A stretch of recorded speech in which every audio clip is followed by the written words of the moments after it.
mukyala wa mukwano gwange Sharon Namumba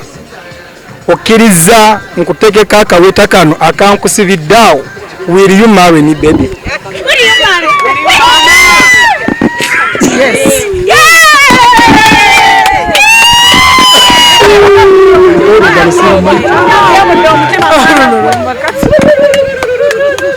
Wakati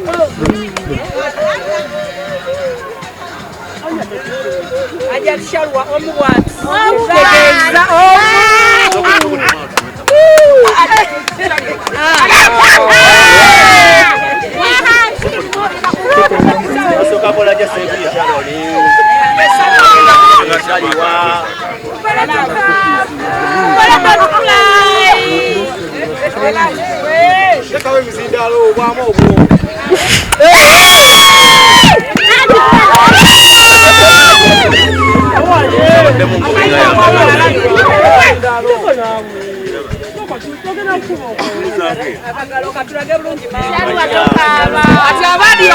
engalo nkalu banaye tekuli kantu nakamu nze akataddeko tebayavaayo n'agamba mushaloni wa mulala omukono mukalu mugulabe yeza akataddeko era sengerako mukazi mulala.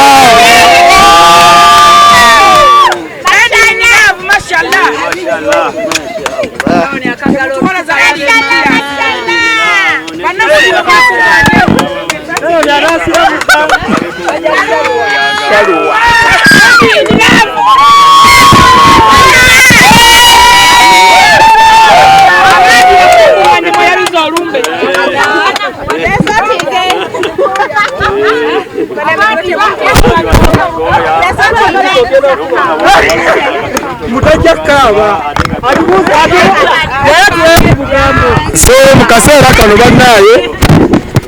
nsaba Sharoni abeeko naye byayatula ng'eggwanga ensi ewulira ebyaffe si byakyama bya lwatu. Mukyala wange omulungi bannange njogere ki ndeke ki balange nsanyuse ab'emikwano abazze tusanyuse okubalaba mwenna abali wano olwaffe fembi kitegeera nyongeze ddala nsanyuse okubalaba ab'emikwano ab'eŋŋanda mwenna bali wano ku lwaffe olwaleero luno. Omwami wange neyanza dokita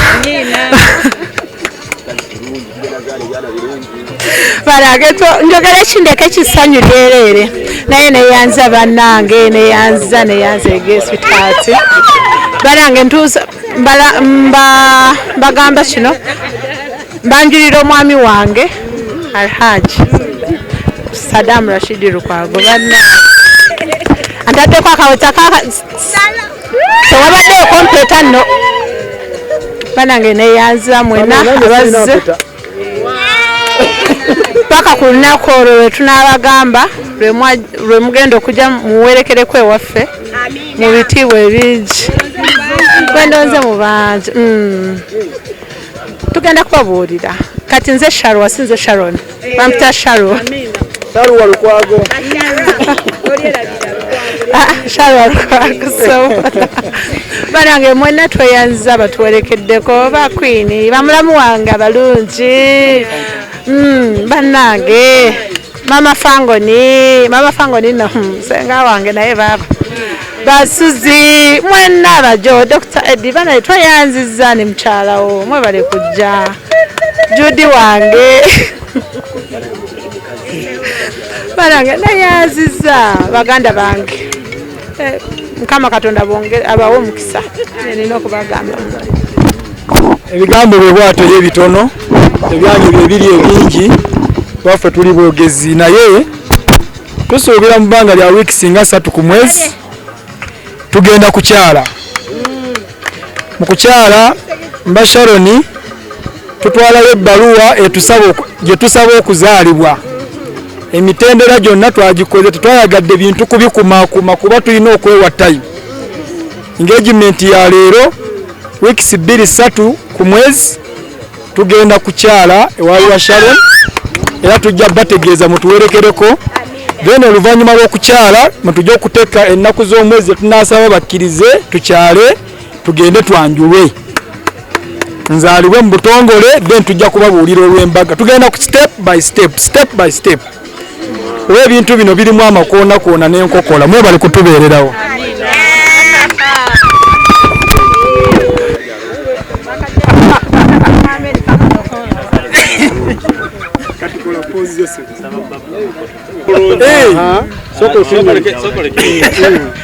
mubuuze ye mwagala kuba tuli ready tetulina gwe tutya tetulina gwe tutya mabega waffe Tomina mabega gomtya Sharon wabwe bawaye tuyitiremu singa Ghetto King binabiwulira abadde bbaawo wange Ghetto King tagendanga kwewaffe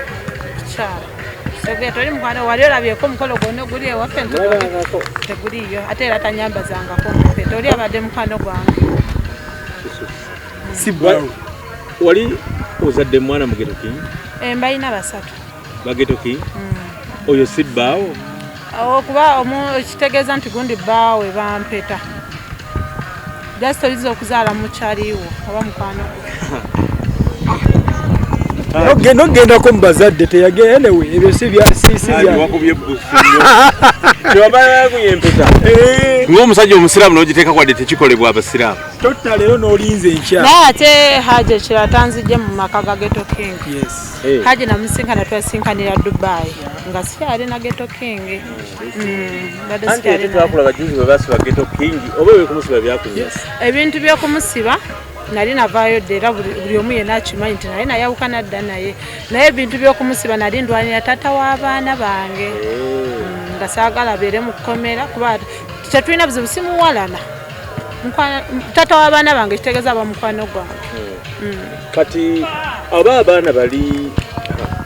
kaswake haji DNA kutabula n'omukyalo oli omweru ennyo DNA eyo yalinga emmandiso y'okubaako bye neetegereza so bwe nabaako bye neetegereza era nkyalina bye neetegereza ebirala ddala mu DNA ezo kubanga DNA we zaalabika ate ebyaddako awo byali birala obijjukira bulungi n'amawulire twali tulwana n'amalwane lwakigafulumye n'olwekyo bingi desijja kuteeka mu kamera bakyala ki be tuba tugamba nti Nalukwago baagambye tokyali Nanyanzi baagambye tokyali mbadde nsaba nnyo ng'abakyala abaliwo batali wano ate ensonga zino mbadde saagala nnyo zibateekamu n'ekirala saagala nnyo kusoggola bya munda ekyagenderedde ensonga eno ebeewo ate ebeere mu mawulire kuleka bakyala bange babeere free bakyala bange babeere nga beetaaya muleke basanga eyo mubatambulizeeko kamera nga bakola bintu byabye baagala so n'olwekyo saagala kuyingira nnyo kunyonnyola kyonna kiri naye nga tubadde nze emyaka 20 ndi mu kkomera lya laavu nga ngezaho kupuluvinga bakyala bange nti mmwe mwekka kati nateereddwa biki ebyo ebibadde by'oyita ekkomera mu myaka 2 ekkomera mu laavu obimanyi naalwe mu maka mubeeramu okufugiriza tekuba kufuga naye gwe oba oyagala kulaga munno nti abeere confident tewaliyo balala naye ate yakikozesa nga advantage oluusi n'ayisaamu ebirala n'olwekyo erondize nditwalanga kukomera kufuga muntu kumukwata n'abanga atategeera byakola abakyala nga amadenganda banga abakuwulira mwana wange seeguya kati ffe abantu abasinga temutumanyi bizibu bye tuyitamu naddala ffe abantu bemulowooza tuli bamanyi ate tuli bagagga kulogezaako okuyingiza okubaako kye wennyonnyolako ate oba otakulabira n'ekyo tetulina kwagala nnyo ku ekyo kyala tukireke seeguya kyenjagala okutegeeza omusajja yena nga takyalangako waffe tanyambazangako kaweta bannange togeza n'osala sikumanyi omusajja yena takyalangako waffe tamanyi nakuba olikwate waffe nowemba nkwinamu abaana togeza n'osala kati ndi mukyala dokita tokigeza kwesaza togeza n'ogamba nti noyogera ku erinnya Sharon terikyali lyange nyumya ku Sharon ove ku Shalwa Shalwa wa Haji emyezi okukakasa gyegyo emyezi ena ssebo laavu enyuma okugendamu akajanja ng'etandika oba musiba mukwano gwa nsibuko ya mukwano oba omusingi gwaffe nti ne bwe tutuukire ne mukyankalanamu mujjukira kiri ekyemabega ne munenyuwalinga abagamba eti engine tears mubawa biri ku byabwe bali ku byabwe tetugenda kweyagala mpaka mpaka kuwulira bubi